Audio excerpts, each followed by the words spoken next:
BPSC 17वीं का परीक्षा था आज और देखिए कांड हो गया, बवाल हो गया। लड़के प्रश्न पत्र लेकर बाहर आ गए और कहने लगे कि पेपर लीक हो गया है। कह रहे थे कि पेपर मिला ही नहीं, कह रहे थे पेपर दिया भी हमने तो ओएमआर ही नहीं जमा किया। सारे लड़कों ने तरह तरह के आरोप लगा दिया आयोग पर। रोशन आनंद सर हमारे साथ है, क्या कुछ कह रहे सर? जिस प्रकार से उम्मीदें थी कि इस बार साफ सुथरा होगा, लेकिन एक बार फिर से देखा गया कि गंगा बह गया। सर साफ सुथरा एग्जाम तो नहीं हुआ है, क्योंकि व्हाट्सएप पे जो है क्वेश्चन, आज जो बीपीएससी का एग्जाम हुआ है उसका क्वेश्चन व्हाट्सएप ग्रुप में जो है 1 बजे के आसपास से ही वायरल हो रहा है। और एग्जाम का टाइमिंग है 12 से 2, 12 से 2 एग्जाम का टाइमिंग है और क्वेश्चन पेपर 1 बजे के आसपास जो है वायरल हो रहा है। तो कहीं ना कहीं क्वेश्चन पेपर लीक होने की पूरी संभावना जतलाई जा रही है और कई सारे प्रकार के मामले निकल करके सामने आ रहे हैं।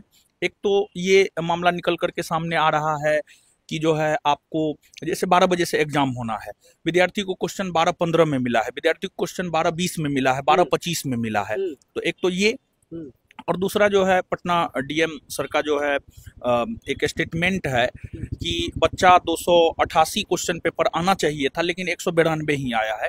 तो ऐसा क्यों?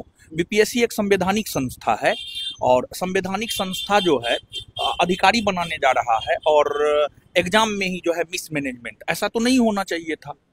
पटना का और विश्व के सबसे बड़े परीक्षा परिसर में बापू परीक्षा परिसर आता है सर, और वहां पर अभी हजारों लड़का बवाल काट रहे थे, कह रहे थे कि ऐसा हो गया। और जब सबसे बड़ी जगह पर, जहां पर सबसे तगड़ी व्यवस्था होनी चाहिए थी, वहां पर ऐसा हो गया है सर। ये हाँ, जो क्वेश्चन पेपर लीक की बात निकल करके सामने आई है वो बापू परीक्षा परिसर से जो है निकल करके सामने आई है, वहीं से क्वेश्चन पेपर वायरल हुआ है। तो कहीं ना कहीं ये चीजें सर व्हाट्सएप पर भी तैर रही थी। जो आप व्हाट्सएप पर जो है क्वेश्चन पेपर जब आप देखिएगा तो नीचे में जमीन पर रख करके जो है फोटो लिया जा रहा है। तो कहीं ना कहीं परीक्षा हॉल का तो वो फोटो नहीं है। तो ये चीज कहीं ना कहीं दर्शाता है कि क्वेश्चन पेपर लीक हुआ है, और अगर क्वेश्चन पेपर लीक हुआ है तो विद्यार्थियों के साथ अन्याय हुआ है और इसलिए इस एग्जाम को कैंसिल कर करके जो है फिर से नए सिरे से अच्छे से एग्जाम लेना चाहिए। सर जिस प्रकार से जब ये बीपीएससी 17वीं आया, शुरू से लेकर अभी तक जब परीक्षा देने गए, आज 13 तारीख तक जब परीक्षा देने गए, बच्चे सेंटर में जाने से पहले तक कह रहे थे कि परीक्षा आज नहीं होना चाहिए था, परीक्षा का डेट आगे बढ़ा देना चाहिए था। मतलब पूरा ये 17वीं विवादों में रहा और एक बार फिर से सर ये 17वीं फाइनली जो है सभी कह रहे हैं कि लीक हो गया। मानते हैं सर इस बात को कि एकदम से लीक है पेपर? देखिए, बड़ा वैकेंसी है, बड़ा वैकेंसी जब भी आता है तो नया नया पखेड़ा शुरू होता है। और बीपीएससी को जो पिछले दिनों घटनाएं घटित हुई है, बीपीएससी को एक प्रकार से एक्सपेरिमेंट वाला संस्था बना दिया गया है, जो कि नहीं होना चाहिए था।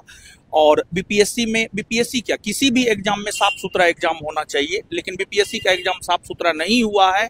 ये हर जगह चल रहा है, आप न्यूज चैनल को देखिए, वहां पर हर जगह चल रहा है।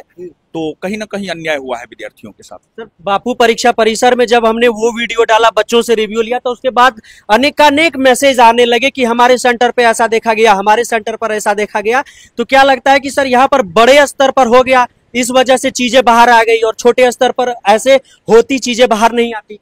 पूरे बिहार में कई सारे सेंटर हैं जहां पर क्वेश्चन पेपर जो है समय से नहीं मिला है, लेकिन यहाँ पर जो है यानी बापू परीक्षा सभागार में जो है बड़े स्तर पर चीज हुआ है। इसी वजह से उजागर यहीं से हुआ है, बापू परीक्षा परिसर से ही उजागर हुआ है। इतनी भारी संख्या में छात्र, सबसे बड़ी वैकेंसी अब तक की इतिहास की बीपीएससी वाली सबसे बड़ी वैकेंसी है सर, और इतने सारे छात्र, करीब 5,04,80,000, 5 लाख के करीब स्टूडेंट है। तो क्या लग रहा है सर कि ये मिसमैनेजमेंट हो गया, संभल नहीं पा रहा आयोग के चेयरमैन से, या फिर कानून जो है, उसकी जो व्यवस्था है, उसकी जो बॉडी है, वो संभाल नहीं पा रही है चीजों को?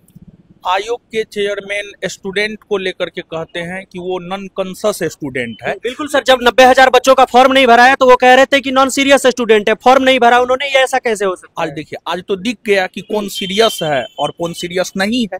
आयोग ही सीरियस नहीं है। आयोग के चेयरमैन को इस्तीफा देना चाहिए और परीक्षा कैंसिल करवा करके नए सिरा से स्वच्छ और साफ सुथरा परीक्षा लेने के लिए तैयारी में आयोग को चेयरमैन को इस्तीफा देना चाहिए। निश्चित तौर पर चेयरमैन को इस्तीफा देना चाहिए। और उनके रहते हुए जो है परीक्षा साफ सुथरा नहीं हुआ है, मिसमैनेजमेंट हुआ है या जो भी हुआ है, क्वेश्चन पेपर कैसे 1 बजे से वायरल हो रहा है व्हाट्सएप ग्रुप में। तो आयोग के चेयरमैन को इस्तीफा देना चाहिए और नए सिरा से एग्जाम लेना चाहिए। कहेंगे कि नहीं एक जगह फिर से आज स्टेटमेंट आएगा और कहेंगे कि एक जगह बाहर आया था क्वेश्चन, फिर लड़के ऐसा किए थे तो हम उन लड़कों का बाद में ले लेंगे, ऐसा कुछ। सर आप प्रश्न दिखा रहे थे, इससे पहले आपके पास था कहीं पर, एक बार दिखा दीजिए सर। देखिए ये प्रश्न है और ये ओएमआर सीट भी, ओएमआर भरा भी नहीं, लड़के ओएमआर भरा भी नहीं गया, बच्चे आपके पास लेकर आए और ओएमआर जो है मतलब बाहर हो गया है, एग्जाम हॉल से बाहर हो गया है। तो अब यही तो मिसमैनेजमेंट को दर्शाता है। अब इससे बड़ा सबूत और क्या? ऐसे ऐसे हजारों बाहर से हजारों क्वेश्चन पेपर और ओएमआर जो है बाहर में है। तो मिसमैनेजमेंट तो पूरी तरीका से हुआ है। देखिए न्याय का मतलब होता है कि हर किसी के साथ न्याय मिलना। अगर किसी भी एक विद्यार्थी के साथ अन्याय हो रहा है तो वो न्याय का परिभाषा नहीं है। अगर 500 विद्यार्थी के साथ ही अन्याय हुआ है, अगर क्वेश्चन पेपर लीक होने से 500 विद्यार्थी को ही फायदा हुआ है, तो ये निश्चित तौर पर जो जेन्युइन स्टूडेंट है उनके साथ अपराध हुआ है और इसलिए एग्जाम कैंसिल करवा करके नए सिरा से एग्जाम करवाना चाहिए। आयोग के चेयरमैन के इस्तीफे की बात कर रहे हैं सर, जब से हैं क्या लग रहा है कि वो इस विवादों में रहे हैं तो नहीं संभल रहा है, नहीं संभल रहा है, दिखा रहा है, चीज तो दिखा रहा है कि चेयरमैन सर से बीपीएससी नहीं संभल रहा है। तो इसी वजह से उनका इस्तीफा होना चाहिए और फिर नए सिरा से एग्जाम होना चाहिए। देखिए रोशन आनंद सर थे हमारे साथ और कह रहे थे कि नहीं संभल रहा है आयोग से बीपीएससी, कैसे सही तरीके से एग्जाम नहीं करवा पा रही है इतने छात्रों का। कहने के लिए छात्रों पर आरोप लगा देते हैं कि नॉन सीरियस स्टूडेंट है और जब बारी खुद की आती है तो पेपर लीक हो जाता है। क्या कुछ सोच रहे हैं? अपनी प्रतिक्रिया कमेंट बॉक्स में जरूर लिखिएगा। मिलेंगे आपसे बहुत जल्द ऑन ड्यूटी पर। जय हिंद।